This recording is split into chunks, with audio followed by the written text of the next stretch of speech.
એ તાવડીને તપેલું gas નો સૂલો ઊભું રસોડું બનાવ્યું રે. તાવડીમાં રોટલો ને તાવડીમાં શાક ઊભું રસોડું બનાવ્યું રે. તાવડીમાં થોડું શાક બને. તમે જોવો તો મેં શું બનાવ્યું? હે આ હું બનાવ્યું?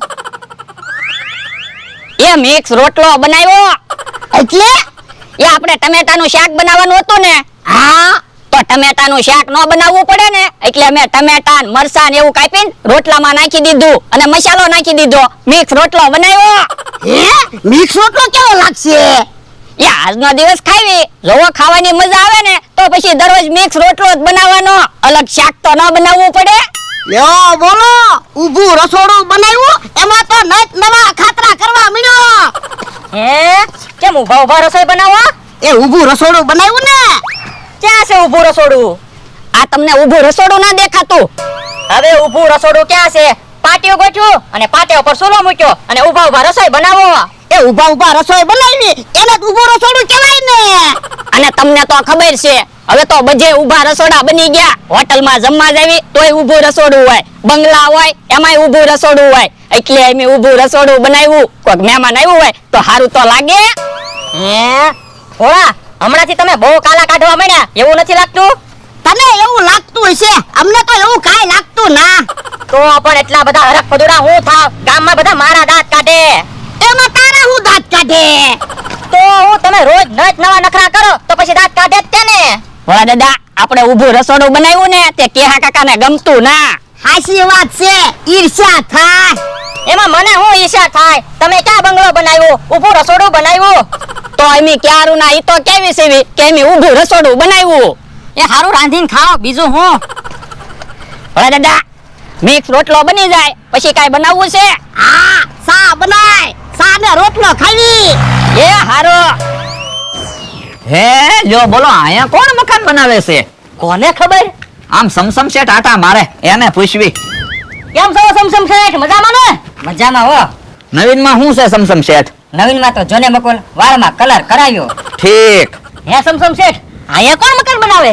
હું મકાન બનાવું ને. લ્યો બોલો, તમારો તો બંગલો છે તોય બીજું મકાન બનાવો.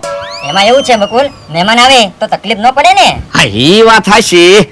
બાકી બીજું શું છે નવીનમાં ઈ કયો? નવીનમાં તો જોને મકોલ વાળમાં કલર કરાવ્યો. હા ઈ હાસુ. યો બોલો બકુલભાઈ, આપણે રહેવા મકાન બનાવવું હોય તોય આપણે વાંધો પડે, અને સમસમ શેઠ તો મહેમાન હાટું મકાન બનાવે. પણ સમસમ શેઠ પાસે પૈસા છે, કેવો મોટો બિઝનેસ છે, કેટલી ફેક્ટરી છે, મકાન તો બનાવે જ છે ને. હા ઈ હાસુ. બાકી નવીનમાં શું છે સમસમ શેઠ? નવીનમાં તો જોને બકુલ વાળમાં કલર કરાવ્યો. ઠીક. હે સમસમ શેઠ, કેટલા માળનું મકાન બનાવો? એક માળનું મકાન બનાવું છું. પણ અત્યારે એક માળનું મકાન બનાવો તોય 20-25 લાખ રૂપિયા જોવે. હા ઈ હાસુ, આપણે તો 20-25 લાખ રૂપિયા જોયા નથી. એ આપણું કામ છે, સમસમ શેઠ મકાન બનાવી શકે. હા ઈ હાસુ. બાકી નવીનમાં શું છે સમસમ શેઠ ઈ કયો? નવીનમાં તો જોને બકુલ વાળમાં કલર કરાવ્યો. ઠીક. અને સમસમ શેઠ, કાંઈ પણ અમારા લાયક કામ હોય ને એટલે ખાલી એક ફોન કરી દેજો, અમે બે દોડતા આવી જશું. જાવું જ પડે ને, સમસમ શેઠ કોઈ દી મફતમાં કામ કરાવે? ના ના. તો પછી બાકી કઈ નવીનમાં હોય તો કયો સમસમ શેઠ? નવીનમાં તો જોને બકુલ વાળમાં કલર કરાવ્યો. ઠીક. સારું, મારે થોડુંક કામ છે. હું શું કહું? સમસમ શેઠ ને ઝપટમાં લેવાશે? પણ બકુલભાઈ, આપણે કોઈ દિવસ સમસમ શેઠને છેતર્યા નથી તો આપણને કઈ અનુભવ નથી. ઈ હા શું, સમસમ શેઠ તો બુદ્ધિશાળી છે, આપણે છેતરાઈ જઈશું. તો હું એક કામ કરવી, ભોળા દાદાને ઝપટમાં લેવી. ભોળા દાદાને કેમ ઝપટમાં લેશું? મને એક વિચાર આવ્યો. હું? ઓર આવો. લ્યો. હા એમ થાય. જાવ તો તમે બોલાય આવો. એ હારું. ભોળા દાદા વાડિયા હોય તો હારું. મિક્સ રોટલો બની ગયો, હમણે સા બની જાય ને એટલે સા ને મિક્સ રોટલો ખાવાનો હશે. ઓય બાપા, જો તો ખરો, સા ઉભરાય. પણ તમે તો કીધું તું સામાં ઉભરો આવવા દેજે. અલ્યા સા પાકવા દેજે એમ કીધું તું. એવું તમે નહોતું કીધું, સા પાકવા દેજે. તમે એમ કીધું તું સામાં ઉભરો આવવા દેજે. પણ અલ્યા સામાં ઉભરો આવે ને તો જ સા હારી બને. તો પણ સામાં ઉભરો આવે તો સા તો ઢોળાય જ તે ને. યો બોલો, કેવો માણસ છે, બધી સા ઢોળી નાખી. ભોળા દાદા, મને 10,000 રૂપિયા ઉછીને આપો ને, હું તમને મહિના પછી 20,000 રૂપિયા આપીશ. પણ તમારે 10,000 શું કરવા? એ મારે મકાન લેવું છે ને એટલે. હે 10,000 માં કોણ મકાન આપે? 10,000 માં કોઈ મકાન નથી આપતું. 10,000 માં મકાન બુકિંગ કરાવવાનું છે, પછી હું મકાન વેચી દઈશ એટલે મારા ડબલ પૈસા આવશે. હે તો ભોળા દાદા આપણે એક મકાન લઈ લ્યો ને, આપણે તે પછી મકાન વેચી દેવાનું, આપણે ડબલ પૈસા આવશે. આ ઈ હાસુ મમરાભાઈ, અમારે મકાન લેવું છે, કોણ મકાન આપે? હાલો મારી હારે. હાલો. જો બોલો, મમરાભાઈ હજી ભોળા દાદાને બોલાવીને કેમ નહીં આવ્યા હોય? હે આવ્યા હેરાન થવા આવ્યા. જોવો અહીંયા 7 માળનું મકાન બને છે. પણ તમે ભોળા દાદાને હું કામ બોલાવીને લાવ્યા? હું એની પાસે પૈસા લેવા ગયો તો મને કે મારે મકાન લેવું છે. જો બોલો, 7 માળનું મકાન બને છે, એમાં મૂળ એક મકાન ખાલી છે. તો પણ એ મકાન અમને આપી ગયો. તો મમરાભાઈને ખોટું ન લાગે? પણ એને હું ખોટું લાગે? એની પાસે ક્યાં પૈસા છે? તો પણ તમે મને પૈસા આપો, મકાન મારે લેવું છે. ના રે ના, હું પૈસા નથી આપવાનો. જો બોલો, તો ભોળા દાદાને મકાન આપવું પડશે. તો એટલે તો અમે કેવી છે, મમરાભાઈ અત્યારથી ઉછીના પૈસા ગોતે, એ મકાનના પૈસા કેમ આપશે? હા, ઈ હાસુ, તમારે તો બે ફાયદા છે. કેમ? એક તો તમે મકાન લેશો, પછી મહિનાથી પછી વેચી દેશો, ત્યાં તો ડબલ પૈસા આવશે. અને પાડોશી કેવા? પહેલા માળે સમસમ શેઠ રહે, બીજા માળે બજર શેઠ રહેશે, ત્રીજા માળે તડુમ શેઠ રહેશે, ચોથા માળે ધડુમ શેઠ રહેશે, 5મા માળે પાપડ શેઠ રહેશે, અને 6ઠા માળે સુંદર શેઠ રહેશે, અને 7મા માળે ભોળા શેઠ. એકલા શેઠિયા. હે? વાતું નથી કરી, કોના પૈસા આપવાના ઈ કે? પૈસા મને આપવાના, હું બુકિંગ કરું છું. ઠીક. બકુલભાઈ મને મકાન આપો, હું શેઠ જ છું.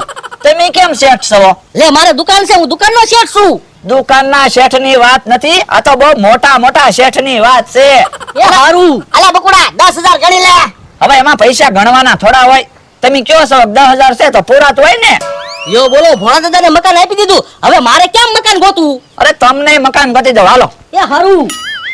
હે ભોળા દાદા, આપણા હાથમાં મારે મકાન આવી ગયું. પણ લે મને એક વિચાર આવ્યો. હું હાથમાં મારા હાલીને કેમ પહોંચીશ? પણ 7 માળનું બિલ્ડિંગ બને છે તો લિફ્ટની સુવિધા હશે. હાસ તો વાંધો નહીં. ભોળા દાદા, હું તો શું કહું, આપણે 7મા માળે મકાન રાખ્યું ને, એમાંય ઊભું રસોડું બનાવવું છે. એ તો આપણે બકુડાને કહી દેવાનું. આ ઈ હાસુ એમ સમસમ શેઠ આવ્યા. સમસમ શેઠ, હવે અમે તમારા પાડોશી છા. કેમ? તો તમે પહેલા માળે મકાન લીધું, અમે 7મા માળે મકાન લીધું. ક્યાં? આયા. અહીંયા કોણ 7 માળનું મકાન બનાવે છે? અહીંયા તો હું મહેમાન માટે 1 માળનું મકાન બનાવું છું. હે, તમે મકાન બનાવો? હા. હે, તો બકુડા આપણને છેતરી ગયો. તો હાલો બકુલભાઈ ને ગોતવી, 10,000 રૂપિયા લઈ ગયા. હાલ. લ્યો બોલો, બકુલ ને મમરો તો કોકના મકાને વેચી દે.